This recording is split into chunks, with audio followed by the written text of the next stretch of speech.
اللهم صل على محمد وآل محمد. اللهم صل على. الحمد للہ رب العالمین والعاقبۃ للمتقین والصلاة والسلام علی رسولہ محمد وعلی آلہ وصحبہ اجمعین.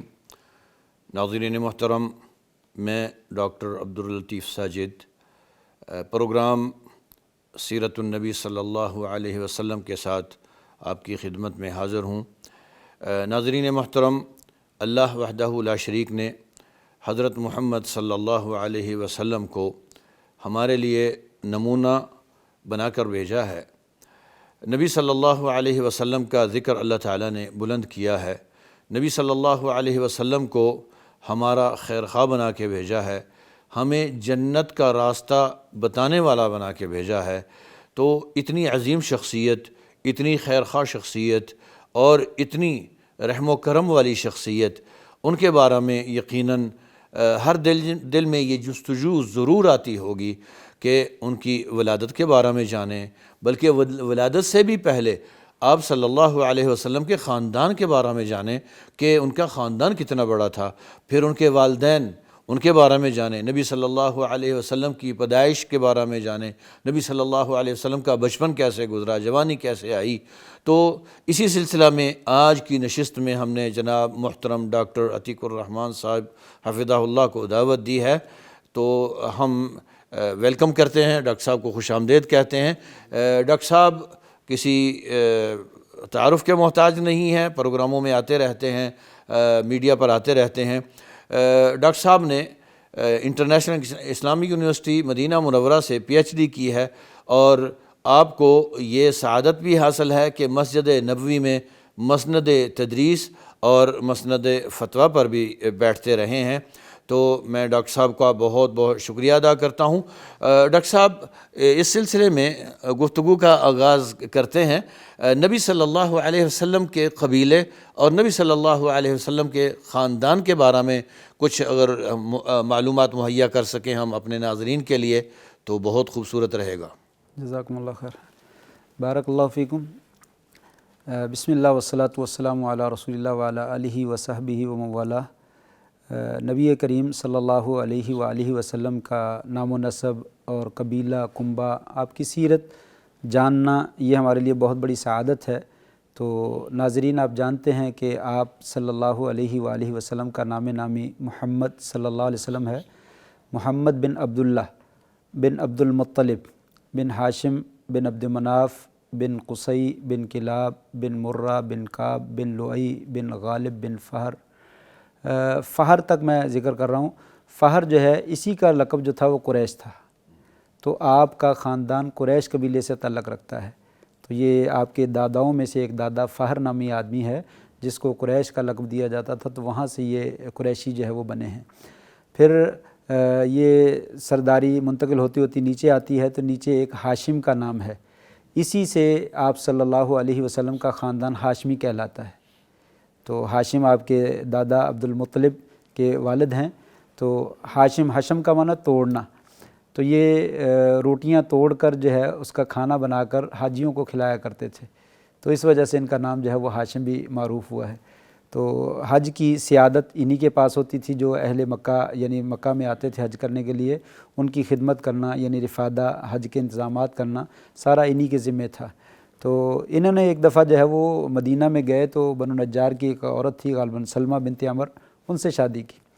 تو پھر سفر پہ روانہ ہو گئے. تو ان کے ہاں ایک بیٹا پیدا ہوا جن کے سر کے بالوں میں سفیدی تھی. ان کا نام جو ہے نا وہ شیبہ رکھا گیا، اسی بالوں کی سفیدی کے اعتبار سے. تو پھر ہاشم کا انتقال ہو گیا. تو وہ کہیں سفر میں گئے تھے، وہیں انتقال ہو گیا.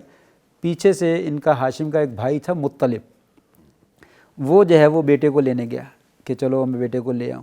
تو والدہ نے دینے سے انکار کر دیا کہ والد فوت ہو گیا، بچہ تو ہمارے پاس رہے گا.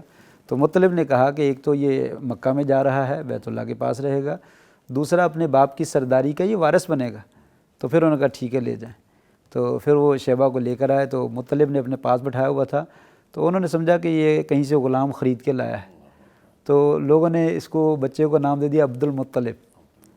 تو مطلب نے کہا یہ میرا غلام نہیں ہے، یہ میرے بھائی کا بیٹا ہے، ہاشم کا یہ بیٹا ہے جس کا نام شیبہ ہے، لیکن عبد المطلب کے نام سے معروف ہو گئے۔ تو یہ ہاشم تھے، ان کا بیٹا جو ہے یہ عبد المطلب بنا جو شیبہ کے نام سے تھا۔ مطلب ان کا چچا لگتا ہے عبد المطلب کا۔ تو بہرحال یہ عبد المطلب آ گئے، تو پھر یہ آہستہ آہستہ بڑے ہوئے تو یہ بھی سردار بن گئے۔ تو جب سردار بنے تو حج والی ساری ذمہ داریاں ان کے پاس آ گئیں۔ ان کو جو ہے وہ اللہ تبارک و تعالیٰ نے خواب دکھایا کہ زمزم کا سامان جو ہے نا وہ، یہ کنویں کا سامان جو ہے نا وہ کہاں پہ ہے۔ تو انہوں نے پھر جو ہے وہ خواب کے مطابق جو ہے وہ کھدائی کی، وہ چیزیں بھی نکل آئیں جو ابراہیم علیہ السلام کے زمانے سے اس میں دفن کی گئی تھی، اور کنویں کے آثار بھی دکھائی دیے۔ پھر قریش کے دوسرے قبیلے جو ہے وہ ٹوٹ پڑے کہ اس میں ہمارا حصہ بھی دو۔ تو عبد المطلب جو ہے وہ اڑ گئے کہ نہیں، یہ اس میں آپ لوگوں کا حصہ نہیں ہے، یہ میرا ہے، اللہ نے مجھے دکھایا۔ تو وہ لڑائی کرنے لگے، پھر کسی عورت کے پاس گئے، کاہنہ کے پاس، چلو وہاں سے فیصلہ کرواتے۔ رستے میں کچھ چیزیں نظر آئیں تو وہیں سے واپس آ گئے کہ نہیں ٹھیک ہے عبد المطلب کا ہی کام ہے، یہی لے لے۔ تو اس وقت عبد المطلب نے ایک نظر مانی تھی کہ اگر اللہ نے مجھے 10 بیٹے دیے تو ایک بیٹا میں اللہ کے نام پہ وقف کر دوں گا۔ تو پھر اللہ نے بیٹے دیے ان کو، 10 بیٹے دیے۔ ان میں آپ صلی اللہ علیہ وسلم کے والد حضرت عبداللہ بھی تھے، ان میں ابو طالب بھی ہے، ابو لہب بھی ہے، حضرت حمزہ بھی ہیں، حضرت عباس بھی ہیں، اور بھی 5 بیٹے ہیں۔ یہ 10 بیٹے تھے اس طریقے سے، تو عبداللہ کا نام بھی آیا۔ پھر جب جو ہے وہ دادا نے یہ سارے کام کر لیے تو اپنی نظر کے مطابق جو ہے وہ عمل کرنے لگے کہ ایک بیٹے کو قربان کرنا ہے، تو انہوں نے قرعہ ڈالا۔ تو قرعہ ڈالا تو عبداللہ کے نام پہ نکلا۔ تو ان جب ذبح کرنے لگے تو ان کے ننیال والے جو تھے وہ آڑے آگے، وہ کہنے لگے نہیں ہمارا بیٹا آپ کیوں ذبح کرنے لگے، ہم تو نہیں ذبح کرنے دیں، آپ کسی اور کو ذبح کریں۔ تو پھر عبد المطلب پریشان ہوئے، لوگوں سے مشورہ کیا، تو پھر کسی ایک عورت کے پاس گئے کہ آپ فیصلہ کریں۔ اس نے کہا آپ ایسا کریں، قرعہ ڈالیں عبداللہ کے نام کا اور اس کے ساتھ 10 اونٹ رکھ لیں، اگر عبداللہ کے نام نکل آئے تو پھر 10 اونٹ اور بڑھا دیں، تو جب اونٹوں کا نام نکل آئے گا تو پھر اونٹ ذبح کر دیں، بچے کو رہنے دیں۔ تو چنانچہ پھر 10 کر کے وہ قرعہ ڈالتے رہے حتیٰ کہ 100 اونٹوں تک پہنچ بات۔ تو 100 اونٹ جب باری آئی تو 100 اونٹ جو ہے وہ قرعہ 100 اونٹ کے نام نکلا۔ ہر دفعہ قرعہ عبداللہ کا نکلتا رہا اور اونٹ بڑھتے رہے حتیٰ کہ 100 ہو گئے، تو 100ویں بار جو ہے وہ قرعہ جو ہے وہ اونٹ کے نام پہ نکلا۔ تو اس طریقے سے پھر 100 اونٹ ذبح کیے گئے۔ اس وجہ سے آپ کو ذبیح کا بیٹا کہا جاتا ہے، ابن الذبیح، ابن الذبیحتین بھی کہتے ہیں۔ تو ایک ذبیح جو ہے وہ آپ کے والد عبداللہ اس ناحیے سے بھی ہیں۔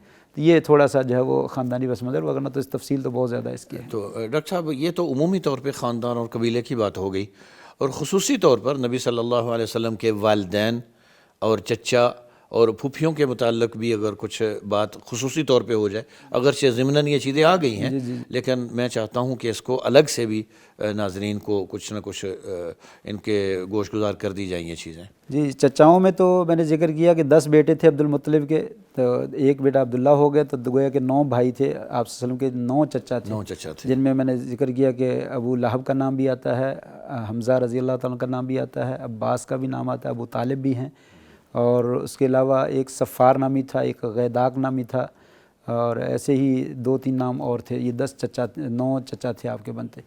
پھوپھیوں میں آپ کے نام جو ہیں وہ ایک بیضا نامی عورت۔ ان چچاؤں میں سے اسلام لانے والے تو حضرت عباس ہیں رضی اللہ تعالیٰ عنہ، اور حضرت جو ہے وہ حمزہ ہیں رضی اللہ تعالیٰ عنہ، یہی 2 تھے۔ باقی ابو لہب بھی ایمان نہیں لایا، باقی لوگ جو ہے وہ پہلے ہی فوت ہو گئے تھے، تو ان میں سے اکثریت جو ہے وہ ایمان نہیں لائی۔ تو پھوپھیوں میں جو ہے وہ 6 بہنیں تھیں غالباً۔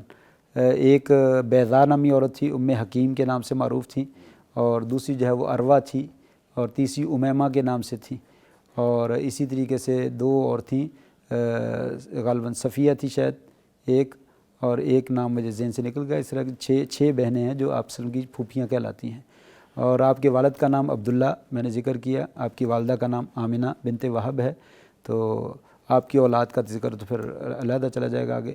تو یہ آپ کے قریبی رشتہ دار ہیں۔ کچھ چچا جو اسلام لے آئے ان کا تذکرہ بھی ہو گیا، تو نبی صلی اللہ علیہ وسلم کے ایک چچا نے نبی صلی اللہ علیہ وسلم کو بہت زیادہ فیور بھی دی، اگرچہ وہ ایمان نہیں لائے، اگر ان کا تذکرہ بھی ہو جائے۔ ان کا تذکرہ ابو طالب جو آپ ساری زندگی جو ہے وہ آپ کے ساتھ رہے، ان کا تذکرہ وہ یہیں سے اتنا ہی ذکر کر لیں آپ کہ جب آپ پیدا ہوئے تو آپ کی پرورش جو ہے وہ کسی جگہ باہر چلی گئی، پھر اس کے بعد والدہ کے پاس آ گئے، پھر اچانک والدہ فوت ہو گئی، پھر دادا کے پاس آ گئے، دادا بھی فوت ہو گئے، تو دادا کے بعد آپ کی پرورش کا ذمہ جو تھا ابو طالب کے پاس تھا، تو ابو طالب نے پرورش کی اور بہت زیادہ ان کو پیار سے پالا، اور ایک باپ کے ناحیے سے بھی کہ ان کے باپ نہیں ہیں، میری ذمہ داری، دوسرا دادا نے بھی کہا تھا کہ یہ پرورش میں آپ کو سونپ کے جا رہا ہوں، تو اس ناحیے سے بھی انہوں نے پرورش کی اور خوب پیار کیا، ہمیشہ اپنے ساتھ رکھتے تھے۔ پھر جب آپ نے نبوت کا دعویٰ کیا تو چچا نے نبوت کے موقع پر بھی بہت زیادہ ساتھ دیا۔ آگے تکالیف میں جب بعثت کے بعد کی باری آئے گی انشاءاللہ ذکر کریں گے وہاں پہ۔ تو ناظرین اکرام، یہ نبی صلی اللہ علیہ وسلم کے چچا ابو طالب وہی ہیں جو حضرت علی رضی اللہ تعالیٰ عنہ کے والد ہیں۔ تو نبی صلی اللہ علیہ وسلم ان کی پرورش میں بھی رہے، اور پھر کوئی ایسا وقت بھی آیا کہ نبی صلی اللہ علیہ وسلم نے حضرت علی کی پرورش بھی کی۔ تو بڑا خوبصورت قصہ ہے یہ، انشاءاللہ اپنے وقت پہ اس کا بھی بڑا ڈیٹیل سے تذکرہ ہوگا۔ تو ڈاکٹر صاحب، نبی صلی اللہ علیہ وسلم کی ولادت باسعادت کے بارے میں بھی بات ہو جائے کہ کہاں ہوئی، اور کیا وہ مناظر اور کیا اس کا پس منظر وغیرہ جو کتابوں میں موجود ہے۔ جیسا کہ میں نے عبد المطلب کا ذکر کیا، آپ کے دادا کا، تو ان کے بیٹے تھے، تو عبداللہ کا انتقال ہو گیا آپ صلی اللہ علیہ وآلہ وسلم کی ولادت سے پہلے۔ نبی صلی اللہ علیہ وسلم کی ولادت سے پہلے آپ کے باپ فوت ہو چکے تھے۔ بعض مورخین نے لکھا ہے کہ آپ کی ولادت کے 2 مہینوں کے بعد فوت ہوئے، بعض نے کچھ اضافہ بھی کیا، اس میں زیادہ مہینوں کا بھی ذکر کیا، لیکن صحیح بات یہ ہے کہ آپ کی ولادت سے پہلے فوت ہو چکے تھے۔ اس کی واضح دلیل یہ ہے کہ اللہ تعالیٰ نے قرآن مجید میں ذکر کیا ہے، الم یجد کا یتیما فآوا، کہ ہم نے آپ کو یتیم پایا تو آپ یتیم تھے، تو اس کا مطلب یہ ہے کہ باپ پہلے فوت ہو چکے تھے۔ تو ظاہر بات ہے باپ کے فوت ہونے کا بہت غم تھا، عبداللہ سے آپ بہت زیادہ پیار کرتے تھے، ویسے ہی عبد المطلب جو ہے۔ پھر جب فوت ہو گئے تو پھر آپ پیدا ہوئے، تو ایک کنیز نے جا کر عبد المطلب کو خبر دی تو بہت زیادہ خوش ہوئے۔ خوشی آپ کی اس وقت دوبالا ہوگی جب آپ نے اپنے دادا نے اپنے پوتے کو دیکھا۔ پہلے تو عبداللہ کے بیٹے ناحیے سے بڑی خوشی ہوئی کہ عبداللہ کے گھر میں بیٹا پیدا ہوا ہے، پھر جب انہوں نے آپ کی شکل و صورت کو دیکھا تو پھر دیکھتے ہی رہ گئے، اتنا حسین، اتنا خوبصورت بچہ، تو ان کی خوشیاں جو ہے وہ 4 چاند لگ گئے۔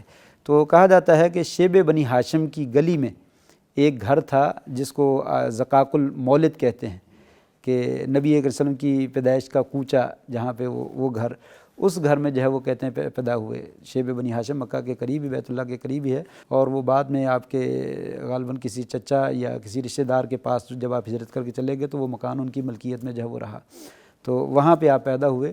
پیدا ہونے کی تاریخ کے بارے میں شدید اختلاف ہے، 2 ربیع الاول، 8 ربیع الاول، 9 ربیع الاول، 10 ربیع الاول، 12 ربیع الاول، 18 ربیع الاول، حتیٰ کہ مہینے میں بھی اختلاف ہے۔ پیر عبد القادر جیلانی رحمہ اللہ نے ذکر کیا 10 محرم کو پیدا ہوئے، اور بعض نے مورخین نے رمضان کا ذکر بھی کیا ہے، لیکن یہ باتیں زیادہ صحیح نہیں ہیں۔ صحیح بات یہی ہے کہ آپ ربیع الاول کے مہینے میں پیدا ہوئے۔ تاریخ میں شدید اختلاف ہے، 2 تاریخوں کے اوپر اکثر مورخین نے جو ہے نا زور دیا ہے، ایک 9 ربیع الاول اور ایک 12 ربیع الاول۔ یہ رحمۃ اللہ عالمین والے نے اور رحیق المختوم والوں نے، انہوں نے 9 ربیع الاول کو جو ہے وہ ترجیح دی ہے کہ اس تاریخ میں جو ہے وہ پیدا ہوئے۔ ڈاکٹر صاحب، آپ نے جیسے فرمایا کہ نبی صلی اللہ علیہ وسلم کے والد نبی صلی اللہ علیہ وسلم کی پیدائش سے پہلے وفات پا چکے تھے، اور اللہ وحدہ لا شریک اگر چاہتے تو تخت پر بھی پیدا ہو سکتے تھے، اتنی بڑی شخصیت، لیکن یقیناً اس میں اللہ تعالیٰ کی بے شمار حکمتیں ہوں گی کہ نبی صلی اللہ علیہ وسلم یتیم ہی پیدا ہوئے۔ تو اس سلسلہ میں آپ کچھ ناظرین کے گوش گزار کریں کچھ۔ جزاکم اللہ خیر۔ دیکھیے، یتیم پیدا ہونا معاشرے میں ایک بہت بڑا عیب تصور کیا جاتا ہے، اور لوگ بچے کو ترستی ہوئی نظروں سے دیکھتے ہیں، رحم کھاتی ہوئی نظروں سے دیکھتے ہیں، بے بسی کی انتہا ہوتی ہے کہ اس کا کوئی بھی سنبھالنے والا نہیں ہے۔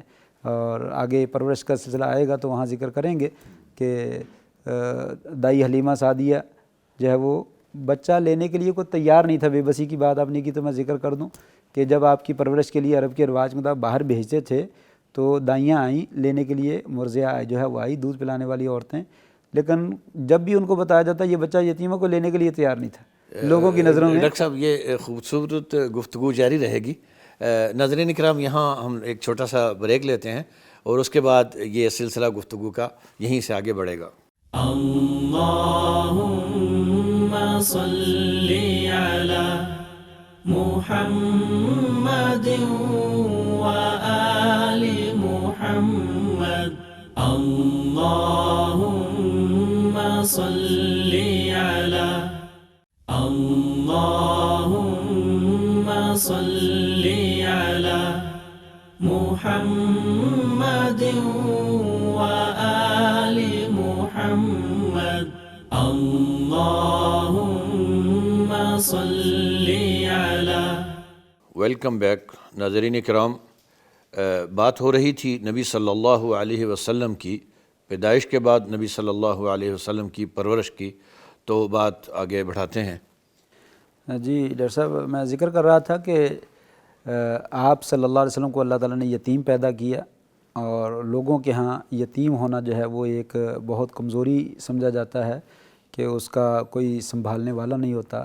جیسے آپ صلی اللہ علیہ وسلم کی پرورش کی بات آئی تو جب دائیاں لینے کے لیے آئیں تو کافی ساری عورتیں تھیں، تو جس عورت کے اوپر بھی آپ کو پیش کیا جاتا جب وہ پوچھتی کہ اس کا والد کہاں ہے تو وہ کہتے فوت ہو گیا ہے، تو وہ لینے سے انکار کر دیتی. تو اس کا مطلب یہ کہ دنیا والوں کی نظر میں یتیم جو ہے وہ ایک عیب ہے اور بے وقت ہے اور بہت بڑی کمزوری ہے.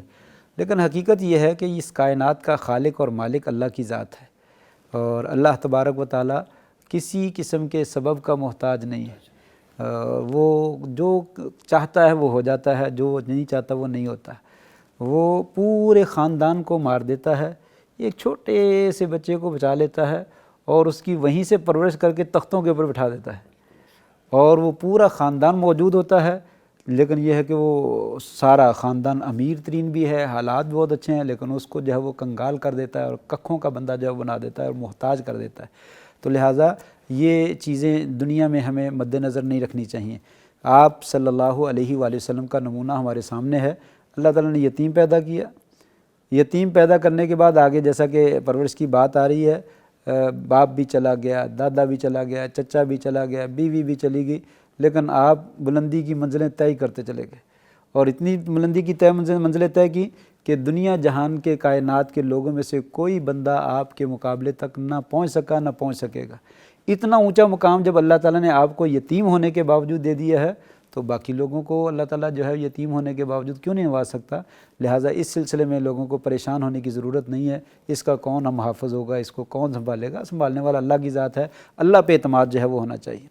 ناظرین کرام، بات کر رہے تھے کہ نبی صلی اللہ علیہ وسلم یتیم پیدا ہوئے، اس میں کیا حکمت ہے؟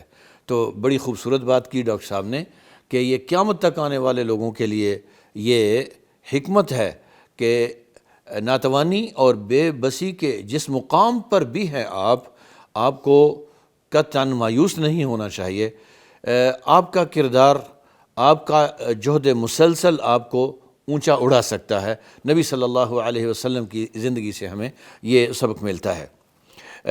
ڈاکٹر صاحب، یہ عربوں کا جو رواج تھا کہ جب کوئی بچہ پیدا ہوتا تو بچے کو دیہات میں بھیجتے دودھ پلانے کے لیے یا پرورش کے لیے. تو ایسا کیوں تھا؟ کیوں بھیجتے تھے؟ نبی صلی اللہ علیہ وسلم کو کہاں بھیجا گیا؟ یہ پہلی بات تو یہ ہے کہ بچوں کی پرورش کے لیے باہر بھیجا جاتا تھا. باہر کا ماحول جو ہے نا صاف ستھرا ہوتا تھا، فضا صاف ستھری، دیہات کا ماحول جو ہے وہ بہترین ہوتا تھا. بچے وہاں جا کر صحت مند ہو جاتے تھے، اعصابی طور پہ مضبوط ہو جاتے تھے، نشو و نما ان کی اچھی ہوتی تھی، کڑیل نوجوان شکل کی جو ہے ان کی شکل چینج ہو جاتی تھی. دوسرا فائدہ یہ ہوتا تھا کہ دیہات کی وہاں کی عربی جو ہے وہ بڑی فصیح ہوتی تھی، تو عربی خالص تھی، تو انسان جو ہے وہ عربی بڑی عمدہ جو ہے وہ بولنا شروع کر دیتا تھا. تو اس وجہ سے اکثر لوگ جو ہے وہ اپنے بچوں کو تربیت کے لیے وہاں بھیج دیتے تھے. تو قصہ یوں ہوا کہ آپ کی تربیت کے لیے بھی اسی طریقے سے مکہ میں باہر کے قبیلوں کی عورتیں آئیں لینے کے لیے. تو قبیلہ بنو سعد جو ہے وہ وہاں سے جو ہے وہ کچھ عورتیں آئیں اور لینے کے لیے. تو سب عورتوں نے بچے لیے جو بھی کسی کو ملا. میں نے جیسا کہ پہلے گفتگو میں ذکر کیا، آپ صلی اللہ علیہ وآلہ وسلم کو بھی پیش کیا گیا، لیکن ہر عورت نے یہ کہہ کر چھوڑ دیا یہ یتیم بچہ ہے. تو حلیمہ سعدیہ اس بنو سعد کی ایک عورت تھی، اس نے بھی چھوڑ دیا تھا، نہیں لیا. لیکن جب اس نے دیکھا کہ اور بچہ کہیں سے نہیں ملا تو واپس خالی ہاتھ لوٹنے لگی. تو کہنے لگی خالی ہاتھ جاتے اچھا نہیں. اپنے شوہر سے مشورہ کیا، چلو یہ بچے کو لے لیتے ہیں. اس نے کہا چلو لے لو، کچھ نہ کچھ تو صحیح. تو کبھی جو ہے وہ انسان سمجھتا ہے کہ یہاں کچھ بھی نہیں ہے تو اللہ تعالیٰ وہیں پہ بھاگ لگاتا تھا انسان کو، یعنی معمولی سمجھا معمولی سمجھتا کہ ہے بہت کچھ تو نہیں ملا، چلو معمولی تو نہ معمولی صحیح کچھ، یہ تو کہیں گے گود میں بچہ تو ہے نا، تو بہرحال آپ کو لے لیا، تو لے کر بنو سعد کی طرف روانہ ہوئی۔ تو یہ حلیمہ سعدیہ جو ہیں آپ کی رضائی والدہ جو ہیں، یہی بتلاتی ہیں کہ ہمارے ہاں قحط سالی تھی، میری گدی بہت زیادہ لاغر تھی، ہماری اونٹنی جو تھی اس میں دودھ نہیں تھا، بکریاں جو تھی وہ چر چو کے آتی تھی، وہ کچھ دیتی نہیں تھی، تو میری چھاتی میں بھی دودھ نہیں تھا، میرا اپنا پہلا بچہ جو ہے وہ بھی بھوک اور پیاس سے بلکتا رہتا تھا۔ کہتی ہے جیسے میں بچے کو لے کر آئی اور اس کو اپنے سینے کے ساتھ لگایا تو الحمدللہ ایسے محسوس ہوا کہ جیسے میں بہت زیادہ سیر ہوں اور دودھ جو ہے وہ بہت زیادہ وافر مقدار میں ہے۔ تو آپ نے بھی پیا اور میرے بچے نے بھی پیا۔ کہتی ہیں آپ کے آنے کی برکت سے ہی فوراً جو ہے وہ ہمیں احساس ہوا کہ آج کی رات بچہ سکون سے سویا اور ہم بھی سکون سے سوئے۔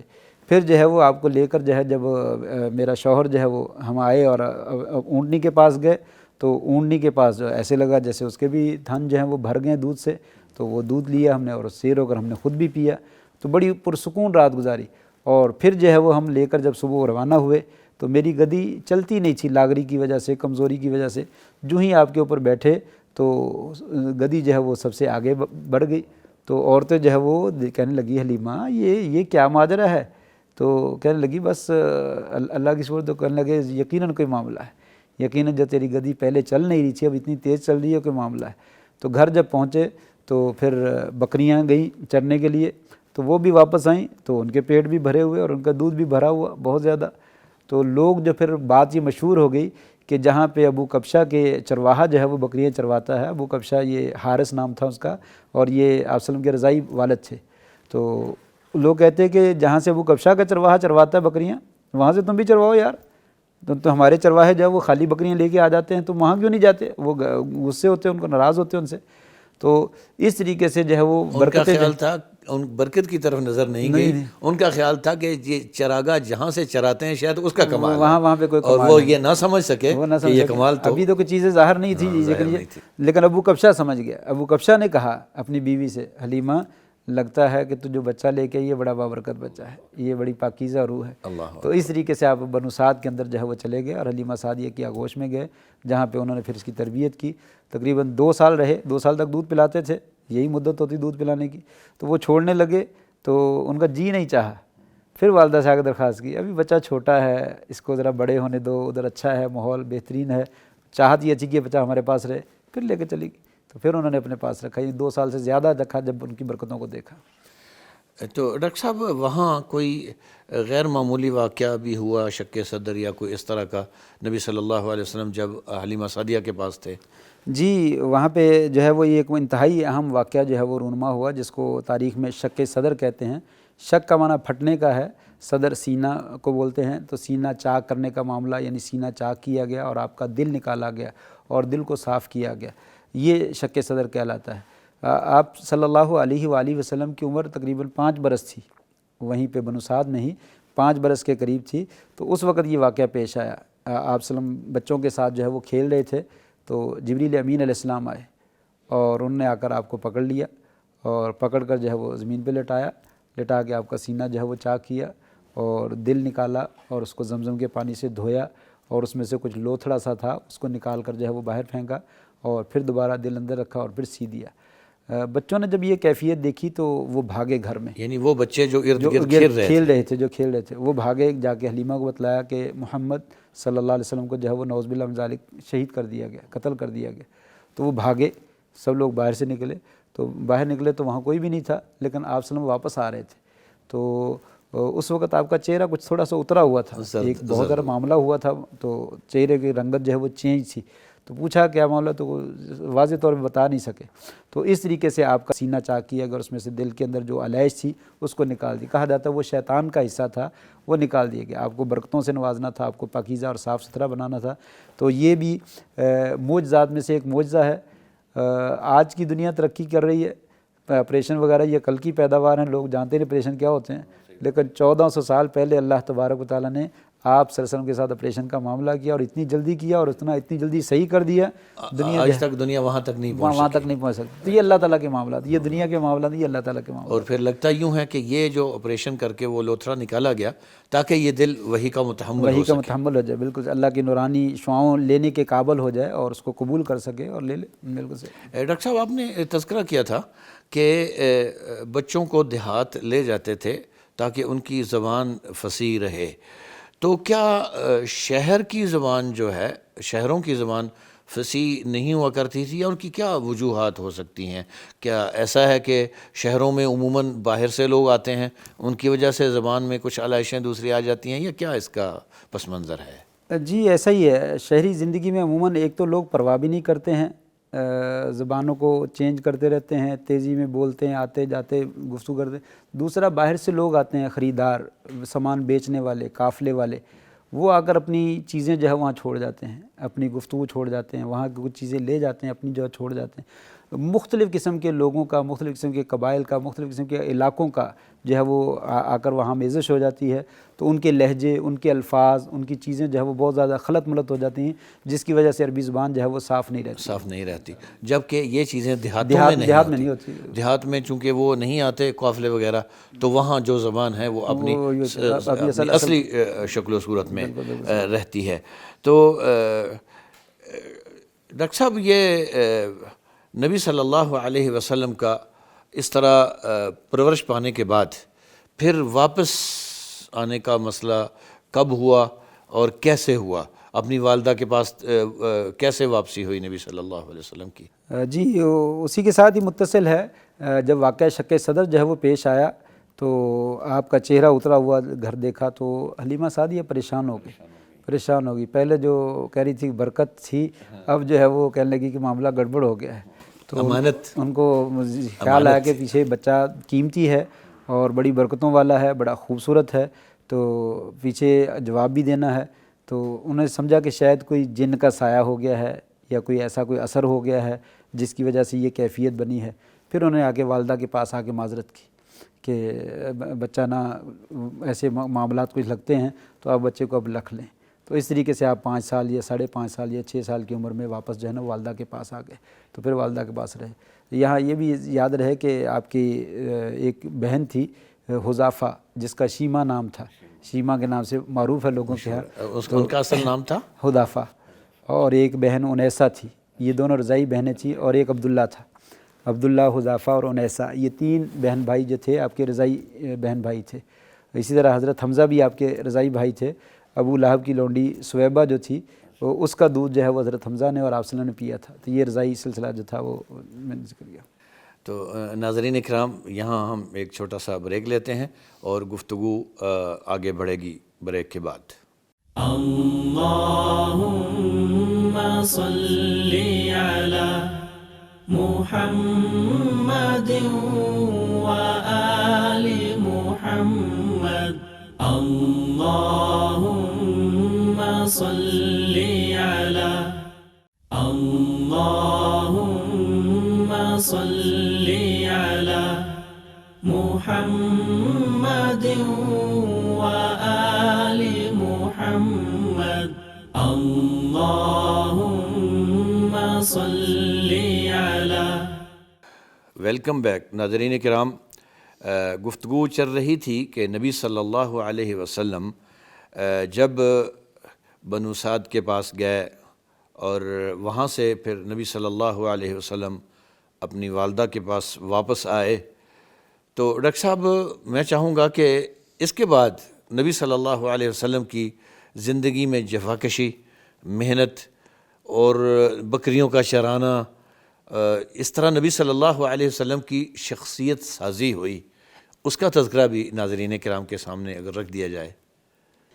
جی جیسے میں نے ذکر کیا کہ حلیمہ سعدیہ کی آغوش سے پھر واپس جو ہے وہ آپ دوبارہ حضرت آمنہ کی آغوش میں آ گئے، اپنی والدہ کی آغوش میں، تو کچھ ہی عرصہ گزرا تھا، تقریباً 6 سال کی عمر میں ہی آپ کی والدہ کا انتقال ہو گیا۔ تو یہ میں نے ذکر کیا تھا کہ نبی کریم صلی اللہ علیہ وسلم کی زندگی جفاکشی میں گزری ہے، اپنا جفاکشی کا ذکر کیا۔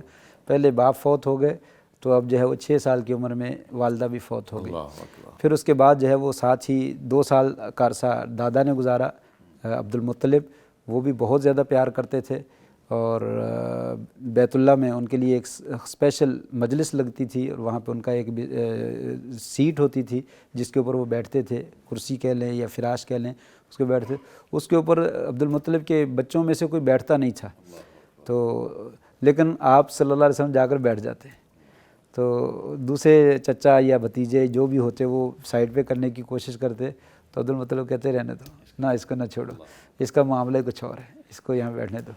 تو دادا بھی بہرحال 8 سال کی عمر میں دادا بھی انتقال کر گئے، تو پھر آپ کی پرورش جو ہے وہ ابو طالب کے ذمہ آ گئی۔ اسی اثناء میں آپ صلی اللہ علیہ وسلم نے جو ہے وہ بکریاں بھی چروائیں، یعنی جفاکشی کی زندگی کی بات کریں تو آپ نے بکریاں بھی چروائیں۔ حدیث میں بھی آتا ہے کہ ما بعث اللہ نبیا الا رعى الغنم، اللہ نے جتنے بھی انبیاء کو بھیجا ہے انہوں نے سب نے جو ہے وہ بکریاں چروائی ہیں، تو اس کی ایک خاص حکمت بھی ہے۔ تو صحابہ نے پوچھا یا رسول اللہ آپ نے بھی چروائی ہیں؟ تو کہا جی ہاں میں بھی، کنت ارعاها علی قراریط لاہل مکہ، میں بھی بکریاں چروایا کرتا تھا اور مکہ والوں سے کچھ تھوڑا سا معاوضہ لیا کرتا تھا، تو یہ آپ نے بھی چروائی ہیں۔ اس کی بڑی حکمتیں ہیں بکریاں چروانے میں۔ تو آپ چرواہوں کو دیکھیں، اونٹوں کے چرواہے بھی ہوتے ہیں اور بکریوں کے چرواہے بھی ہوتے ہیں۔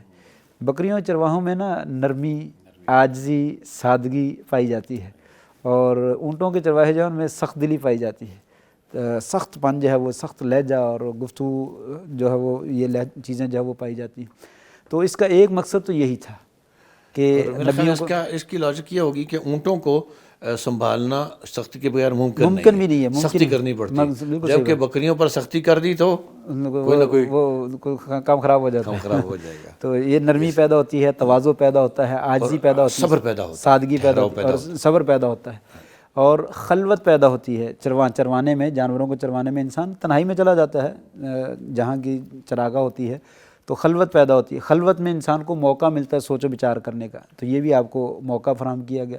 اس میں معاش بھی ہے کہ کچھ نہ کچھ جو ہے وہ رزق انسان کو جو ہے وہ مل جاتا ہے، اور اس میں جو ہے نا ایک اور بہت لاجک یا ایک مین سبب جو ہے وہ بکریاں چروانے کا کہ اللہ تعالیٰ تمام نبیوں کو کیوں دیا آخر، چلو بعض کو دے دیتے اپنے اپنے علاقے کے اعتبار سے، لیکن سب کو چروائیں، اس لیے کہ چروانے کے لیے ایک لفظ استعمال کرتے ہیں عربی میں رعا، راعی، یہ جو راعی ہے اس کا معنی ہے نگہبانی کرنا، نگہداشت کرنا، اسی سے ہمارا اردو کا لفظ ہے رعایا۔ بالکل اسی طرح۔ تو نبیوں نے اصل میں رعایا کی رعائی کرنی ہے، نگہداشت کرنی ہے، نگہبانی کرنی ہے، تو یہ بکریوں کی نگہبانی کے ذریعے سے اللہ تبارک تعالیٰ رعایا کی نگہبانی کا ایک طریقہ سکھلاتے ہیں کہ بکری ادھر کو جا رہی ہے، کوئی ادھر کو جا رہی ہے، اس کو بھی گھیر کے لاؤ، اس کو بھی لے کر اکٹھے کرو، اس طریقے سے لوگوں کو اکٹھا کرنا، ان کی تربیت کرنا، ان کو سنبھالنا، یہ نبیوں کی شخصیت سازی جو ہے نا، اس بکریوں کے چھوٹا سا عمل ہے، لیکن دیکھیے کتنی بڑی حکمت جو ہے وہ اللہ تعالیٰ نے اس میں رکھی ہے۔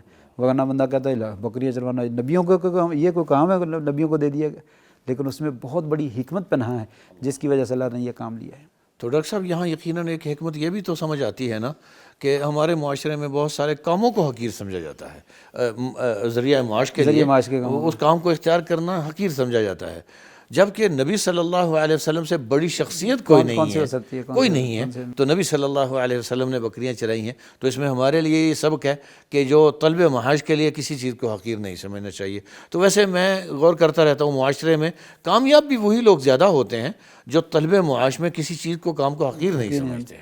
دوسرے لفظوں میں یوں کہہ لیں، یہ اصل میں نفس کو مارنے اور تکبر کو ختم کرنے کی بہترین چیز ہے، تو یہ تکبر ختم کیا جاتا ہے، اور یہی کامیابی کا راز ہے، یہی کامیابی کا راز ہے، یہی کامیابی۔ ڈاکٹر صاحب نبی صلی اللہ علیہ وسلم بکریاں چراتے تھے، اور اس کے بعد ذرا عمر بڑی ہوئی، نبی صلی اللہ علیہ وسلم نے پھر شام کا سفر بھی کیا، جو کہ بڑا مشہور ہے، خطبہ سے عموماً سننے میں ملتا ہے، تو اس سفر کا تذکرہ بھی اگر ہو جائے تو۔ جیسے ہم نے ذکر کیا کہ بکریاں چروائی، اسی طریقے سے تجارت کا کام بھی آپ نے کیا ہے، تو گویا کہ اس کا مطلب یہ ہے کہ ذریعہ معاش رکھنا یہ کوئی ممنوع کام نہیں ہے، تو ذریعہ معاش بھی ہونا چاہیے۔ آپ نے تجارت کا کام بھی کیا، آپ کی امانت، دیانت، صداقت تو معروف تھی۔ مکے کی ایک عورت تھی خدیجہ، جو بعد میں نبی کریم صلی اللہ علیہ وسلم کی زوجہ محترمہ بنتی ہیں رضی اللہ تعالیٰ عنہ، تو وہ بڑی مالدار عورت تھی، تو وہ لوگوں کو مزاربت کے اوپر پیسے دے دیتی کہ یہ لو پیسے، کام کرو، پرافٹ آدھا کر لو، تقسیم کر لو۔ اسی ناحیے سے میں ذکر آ گیا تو میں ایک بات ذکر کرتا ہوں، عام طور پہ لوگ جو ہے مزاربت کرتے ہیں آج کل، مجھ سے ڈاکٹر صاحب 10 لاکھ روپے لے لیں، ہر مہینے 5,000 روپے مجھے دیتے رہیں اور 1 سال کے بعد میرا 10 لاکھ روپے واپس کر دیں۔ یہ مزاربت اور مشارکت، یہ تجارت نہیں ہے، سود ہے، اور مارکیٹ میں سارا کام یہی ہو رہا ہے۔ مزاربت یہ ہوتی ہے ایک بندے کا پیسہ دوسرے بندے کا کام، محنت، پرافٹ ہو جائے، محنت پرافٹ ہو جائے، دونوں نصف کر لیں یا جو بھی مناسبت وہ طے کر لیں کہ اس نسبت سے ہم لیں گے۔ وہ زیادہ بھی ہو سکتی ہے، وہ زیادہ بھی ہو سکتی ہے، کم بھی ہو سکتی ہے، 60%، 40% کر لیں، 90%، 10% کر لیں، جو جس پہ بھی وہ اتفاق کر لیں، لیکن فکس کر کے لینا کہ 500 روپیہ میں لوں گا یا 5,000 روپے میں لوں گا یا 10، یہ سود ہے۔ ڈاکٹر صاحب میں سمجھتا ہوں کہ جہاں یہ سود ہے وہاں ظاہری بے برکتی بھی ہے، بے برکتی کہ ہو سکتا ہے کہ تجارت میں بہت زیادہ نفع ہو جائے، بہت زیادہ نفع ہو جائے تو بہت زیادہ نفع ہو جائے گا تو جس نے فکس کیا وہ اس کو گھاٹا بڑھ گیا، تو اگر تجارت میں نقصان ہوتا ہے تو دوسرے کا نقصان ہو گیا، تو اسلام تو کہتا ہے لا ضرر ولا ضرار، تو نہ کسی کا نقصان کرو نہ اٹھاؤ۔ بالکل صحیح بات۔ تو نبی صلی اللہ علیہ وسلم کا شام کے سفر کا تذکرہ کرنے لگے تو وہ اس میں یہ بھی کہ میں صرف یہ اتنی بات مکمل کر دوں، مزاربت میں اگر لاس ہو جاتا ہے تو یہاں پہ دنیا میں ہمارے پاس مارکیٹ میں لاس لینے کے لیے تیار نہیں ہے جس نے پیسے دیے ہیں، تو لاس جو ہو جاتا ہے وہ بھی پرافٹ برابر میں شریک کرنا ہے، اس کا کام ختم ہو گیا، محنت چلی گئی، اس کے پیسے ضائع ہو گئے، یہ اس سے پیسے لینے کا پابند نہیں ہے، نہیں لے سکتا، جواز نہیں رکھتا ہے۔ تو یہی مزاربت حضرت خدیجہ کیا کرتی تھی کہ لے جاؤ پیسے، لاس ہوا تو آپ کی محنت جائے گی، میرے پیسے چلے جائیں گے، فائدہ ہوا تو ہم تقسیم کر لیں گے۔ تو اس نے بہت سارے بندوں کو پیسے دیے ہوئے تھے، اسی طریقے سے جب آپ کی امانت اور دیانت اور سچائی کو سنا تو اس نے کہا چلو اس کو بھی پیسے دیتے ہیں، نبی کریم صلی اللہ علیہ وسلم کو پیسے دیے اور اپنا غلام میسرہ جو ہے وہ بھیج اس وقت محمد ابن عبداللہ تھے، اس وقت محمد بن عبداللہ کی حیثیت، ان کو معلوم ہی نہیں تھا کہ یہ رسول اللہ بننے والے ہیں، انہوں نے سمجھا کہ مدینہ کا مکے کا ایک بچہ ہے اور یہ امین اور صادق ہے، بڑا اچھا ہے، چلو پیسے دے دیے۔ شام کا تجارت سفر کر کے آئے، واپس آئے تو مال میں برکت بھی دیکھی اور میسرہ سے زبانی کلامی ان کا تعارف بھی سنا کہ یہ آپ نے صداقت امانت دیانت تو سنی رکھی ہے لیکن اخلاق بڑا اچھا ہے، بول چال بڑی اچھی ہے، ان کی گفتگو بڑی اچھی ہے، تجارت کا معاملہ بڑے نفیس طریقے سے کیا ہے اور کسی کے ساتھ زیادتی کا سوچا ہی نہیں ہے، تو اللہ تعالیٰ نے اس کے نتیجے میں برکت بھی بڑی دی ہے۔ تو جب یہ چیزیں خدیجہ نے سنی تو بڑی خوش ہوئیں، بہت زیادہ پسند کیا ان کو، اور پھر ان کے دل میں ایک خواہش پیدا ہوئی کہ جو گم گشتہ گوہر تھا، گوہر نایاب تھا، وہ شاید ان کو مل گیا۔ یعنی انہوں نے کئی مکے کے سرداروں نے اس خاتون کو جو ہے نا وہ شادی کا پیغام بھیجا تھا، بڑے بڑے تاجروں نے، رئیس زادوں نے بھیجا تھا، لیکن ہر دفعہ انہوں نے ریجیکٹ کر دیا۔ لیکن جب اس لڑکے کی ایمانداری یعنی آپ صلی اللہ علیہ وسلم کی ایمانداری کو دیکھا اور صداقت دیانت اور آپ کے حسن اخلاق کو دیکھا تو اس نے فوراً اپنی سہیلی ایک نفیسہ نامی عورت تھی اس کے ذریعے سے شادی کا پیغام دے دیا، تو جس کو آپ کے چچا نے اور آپ نے قبول کر لیا اور پھر آپ کی شادی حضرت خدیجہ رضی اللہ تعالیٰ سے ہوئی۔ تو ڈاکٹر صاحب نبی صلی اللہ علیہ وسلم کی اسی زندگی میں یعنی نبوت ملنے سے پہلے جو زندگی تھی اس میں کچھ بڑے بڑے واقعات بھی پیش آئے جس میں نبی صلی اللہ علیہ وسلم کے بڑے کارنامے ہیں، اس میں نبی صلی اللہ علیہ وسلم کی بڑی کنٹریبیوشن، نبی صلی اللہ علیہ وسلم کا بڑا اس میں کردار ہے۔ ان میں دو خصوصی طور پہ قابل ذکر حرب الفجار اور حلف الفضول جو ہے نا، ان کا تذکرہ بھی ناظرین کے لیے کر دیں۔ جی بہت اچھے، یہ بھی ایک بہت ہی اہم واقعہ تاریخ کا۔ حلف الفضول کے نام سے ایک معاہدہ جو ہے وہ ہوا، جو عبداللہ بن جدعان التیمی یا تمیمی شاید ان کے گھر میں یہ اہتمام کیا گیا۔ اصل میں ہوا یوں کہ مکہ میں اور عرب میں بلکہ لوگ آتے جاتے تھے، معاملات کرتے تھے تو لوگ اکثر کسی کے پیسے مار لیتے تھے، تو ایک بندے نے کوئی چیز کسی کو دی تو پیسے مانگے تو دیے ہی نہیں، وہ مار کے بیٹھ گیا، نہیں لینے جاؤ، لینے لے لو۔ اس بیچارے نے جا کر ایک پہاڑ کے اوپر چڑھ کر جو ہے وہ لوگوں کو آواز دی، یتیم آدمی مدد کے لیے پکارا، تو اس وقت جو ہے وہ آپ کے خاندان میں سے قریش کے خاندان میں غالباً زبیر نامی ایک آدمی تھا، اس نے دوڑ دھوپ کر کے یہ چند بندوں کو جمع کیا عبداللہ بن جدعان کے گھر میں، اور کہا جاتا ہے اس میں فضل نام کے 3-4 بندے تھے، تو اسی وجہ سے اس کو حلف الفضول، فضل کی جمع فضول بنا کر جو ہے اس کو یہ معاہدے کا نام دیا گیا۔ تو یہ معاہدہ کیا گیا کہ ہم یتیموں کی، غریبوں کی، مسکینوں کی، جو بھی ضرورت مند ہیں ان کی مدد کریں گے، اس طرح جو بھی کوئی مظلوم ہوگا اس کی مدد کریں گے اور اس کا حق جو ہے اس کو دلوائیں گے۔ تو یہ معاہدہ کر لیا گیا اور اس کے اوپر سب لوگوں نے اتفاق کر لیا. اور عرب کے علاقے میں اور خاص طور پہ مکے کے علاقے میں جس وقت جیسے ظلم ہوتے تھے یہ بہت اہمیت کا معاہدہ رکھتا تھا. اور میرا خیال ہے کہ اس معاہدے کو اگر یہ کہہ لیا جائے کہ یہ معاشرتی بہبود کا ایک قانون تھا، قانون بنا دیا گیا اور ایک معاشرے کی اصلاح اور فلاح و بہبود کے لیے ایک بہت انتہائی اہم قدم اٹھا لیا گیا جو اٹھانے کی ضرورت. اور اس میں بھی نبی صلی اللہ علیہ وسلم نے شرکت بھی کی. اور پھر بعد میں اسلام جب آ گیا آپ کو نبوت بھی مل گئی، پھر آپ نے اس وقت ذکر کیا تھا کہ مجھے زمانہ جاہلیت میں ایک جو ہے وہ معاہدے میں شرکت کا موقع ملا ہے، وہ مجھے سرخ اونٹوں سے زیادہ پسندیدہ ہے. آج بھی اگر مجھے اس معاہدے کی طرف بلایا جائے تو میں اس میں حاضر ہونے کے لیے تیار ہوں. اور پھر اسی طریقے سے آپ نے حرب فجار کا ذکر کیا. عرب میں لڑائیاں ہوتی رہتی تھی، بہت زیادہ جنگیں ہوتی رہتی تھی. تو فجار فجارہ سے ہے، گناہ کا کام، زیادتی کا کام. اس میں جو ہے وہ حرمت والے مہینے جو ہوتے تھے، اشہر حرم جن کو کہا جاتا ہے، محرم، ذوالقعدہ، ذی الحجہ اور رجب، یہ جو حرمت والے مہینے ہیں ان کے درمیان عرب کے لوگوں کو لڑائی نہیں کرتے تھے، وہ بھی حرمت کا خیال رکھتے تھے. لیکن بعض قبیلوں نے لڑائی کی تو اس میں جو ہے اس حرمت والے مہینوں کو پامال کیا گیا. اس گناہ کے کرنے کی وجہ سے اس کو حرب فجار کہا گیا. تو یہ قبیلہ قریش اور کیسے اعلان غالباً ایک نام ہے، ان دونوں قبیلوں کے درمیان جو ہے وہ جنگ ہوئی. اس جنگ میں آپ وسلم نے بھی شرکت کی. غالباً اس وقت 14-15 سال کی قریب آپ کی عمر تھی. آپ اپنے بڑے لوگوں کو، چچاؤں کو تیر وغیرہ پکڑا رہے تھے. تو اس جنگ میں شرکت کی وجہ سے اس کا تاریخ میں بھی ذکر آتا ہے اور اس کو حرب فجار کہا جاتا ہے. حرب فجار نام کی وجہ سے کئی جنگیں ہوئی ہیں، 3-4 جنگیں ہوئی ہیں. اور اسباب وہی ہیں جو وہ مویشی کو آگے بڑھانے پہ جھگڑا، کہیں پانی پینے پلانے پہ جھگڑا، کہیں گھوڑا آگے بڑھانے پہ جھگڑا. یہ وہ چیزیں جو ہے نا حالی نے جو ذکر کی ہیں، ان سب کے اسباب اسی طرح کے تھے کہ جنگ ہو جاتی اور شروع ہو جاتی پھر چلتی ہی رہتی. ناظرین کرام، پروگرام کا وقت ختم ہوا چاہتا ہے. ابھی جو گفتگو ہوئی اس کا لب لباب اور اس کا خلاصہ یہ ہے کہ نبی صلی اللہ علیہ وسلم کی پیدائش کے بعد ہی برکات کا سلسلہ ظاہر ہونا شروع ہو گیا. نبی صلی اللہ علیہ وسلم نے اس کے بعد جب عملی زندگی میں قدم رکھا تو بھی تجارت میں نفع، اور نبی صلی اللہ علیہ وسلم کی بہترین خوبصورت شہرت، اور نبی صلی اللہ علیہ وسلم نے بہت بڑے بڑے کارنامہ جو اچھے کارنامے تھے اور بہت اچھے کام ان میں بھی بڑھ چڑھ کے حصہ لیا. نبی صلی اللہ علیہ وسلم کے یہ سارے کے سارے کارنامے جن کا تذکرہ آخر میں ہوا یہ نبوت سے پہلے کے تھے. تو نبوت سے پہلے بھی نبی صلی اللہ علیہ وسلم کی زندگی اتنی خوبصورت اور اتنی عظیم تھی. ناظرین کرام، یہاں ہم ڈاکٹر عتیق الرحمن صاحب کا شکریہ ادا کرتے ہیں اور انشاءاللہ اگلے پروگرام تک کے لیے اجازت دیجیے. والسلام علیکم ورحمۃ اللہ وبرکاتہ.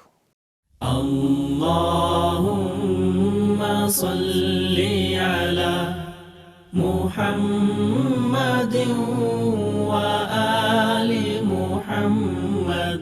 اللهم صل على محمد وآل